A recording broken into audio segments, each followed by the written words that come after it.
If you knew a chemist that had been in the business for 20 or 30 years, had 16 chemistry patents, and had been published in chemistry journals, and you found out that they're a coin collector and they've know the chemical reactions that cause toning and corrosion on coins, and they actually performed experiments on coins and the toning, would you listen to them? I know I would. I know I did. And here's the book. Wymore W. White. Look him up. He's got the credentials. He knows what he's talking about.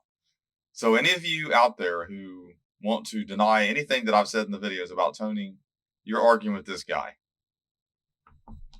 I highly recommend getting the book Coin Chemistry. It is not in print now. This is a bunch of a conglomeration of articles that he wrote and some other information added over the years. Coin World, I think he wrote some articles in. And he did experiments. So how do you keep your coins from toning? And the one thing that he keeps going back to and talking about is H2S, hydrogen sulfide, which is in the air. Eggs give it off. Certain things will give it off in your house, and that's why coins will tone on you. Plus humidity, obviously, will help it as well. Poor storage methods. And he did experiments with a certain product that kept coins from toning. And that's what I'm going to talk about. Now, one thing I want to say is just like he said, just like I've said in a video years ago, before I ever read his book, I did learn some new things, which are some things that validated what I was trying to tell everyone. All toning is damage to a coin. Toning can look like beautiful rainbows and be highly desirable and go for thousands of dollars, but it's still damage to that coin surface. It's no different than mint errors. If mint errors are damage to the coin or they're damage to the dies that struck the coins, we still collect them, but it's damaged. They're still valuable. Even the more dramatic, the more colorful, the more valuable the toning, the more valuable the mint error. That's how it works. Waffle coins aren't even waffled at the U.S. Mint. They have another party do that for them, another contractor. But they're damaged, but they also have a little value to them. So we do collect damaged things in this hobby. It doesn't mean that all toning is ugly and not desirable, but all toning is damage to that coin. It is a chemical reaction to the coin surface. It was not supposed to be toned to begin with. So it's not the natural state. So there's no natural toning. There's purposeful toning and there's accidental toning. And that's what he says here. He said that's what it needs to be changed to, because there's no such thing as not natural. It's all a natural chemical process, no matter how you do it. If you do it yourself in your kitchen, or you let it happen in the garage, or if you let it happen in the basement of the U.S. Mint, toning can be accelerated. And that's what he did with these experiments. He proved all this. So this is a really good book. So I'm going to show you actually the product that he used in the experiments, at least a version of it, because the name changed because this book was written a little bit, a few years back. But I just want to establish something. When you got a tone coin, it is technical damage to the coin, just like rust is on metal. You get spot rust on your metal, it's damage to the metal. Now, does it damage it beyond repair? No. Some toning on coins can be reversed, and he uses part of what's in easiest in here to reverse toning. He'll talk about all the methods that you can use that he used. I will stick with what he says, not what everybody said on the internet, what everybody thinks. It's funny because I start reading all this and I'm thinking all this stuff that I figured out myself, just all the 20 years of experience that I have with it, 20 plus years actually of, messing with coins myself. I did some experiments myself.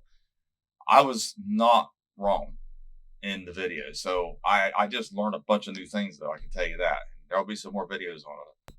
So I recommend read the book. It's not about me patting myself on the back, but I've had a lot of people, had some pretty heated arguments and debates in the comments over some of my videos on toning. So anyway, this is what I'm going to show you. It's called Intercept. I'm sure some of you have seen this. They're a little more expensive. But here's this little box. Intercept technology, used to be Intercept Shield. These are copper infused. They negate the HS2 and keep gases, just nulls the gas so that it doesn't tone the coins. Because even coins in holders like these, they will tone. This is not airtight. Gases can get in here. I've shown that before. I've proven that before. These products here are supposedly guaranteed for so long, but also you need to keep your coins stored. But if you want to keep your cents red, this is your best bet right here. This, and there's bags. Here's these boxes. I'm sure you've seen these. I'm keeping all of mine because they are expensive. There's the slab boxes. I'm going to use these for the shows. Then Wizard Coin Supply is where you have to buy these. They're the supplier for Intercept, and you can see all their products over here, and they talk about the technology. You know, you're going to pay a little bit more for it, but if you are collecting copper, then you most certainly want to use this product. That's the most reactive metal there is, or alloy there is the bronze. So I would use these products for here's the bags. This is complete coverage. You put them in a bag like this, and keep them in your safe with your silicone bags. Then you can buy the boxes and put your slabs in, your ungraded coins, your proof sets. So if you want to protect them, keep them from toning further, this is probably the main first step you would take to protect your coins. And like I said, Wizard Coin Supply, I do business with them all the time. I buy bulk from them. They give a discount to roundtable members, so I do a lot of business with them. So I do highly recommend the company. They're really good with shipping. So hopefully I'm not tooting my horn too much in the video. I wasn't trying to do that. I just wanted to say I've got several videos on tone coins and about toning. And it's amazing. You read through this, and this is the guy's a chemist, and he actually lays out the chemical reaction that causes toning, how to reverse some of it, what to do, what he used. And it's an eye-opener because a lot of people are afraid to touch coins, but I'm telling you, you can do things to coins and restore coins. And yes, it's technically cleaning. You can call it that if you want to, but people aren't demons because they're cleaning their coins. I see people in the comments doing that. That's a horrible way to be with people because that coin that's toned is already technically damaged. Chemistry-wise, it has damage on it.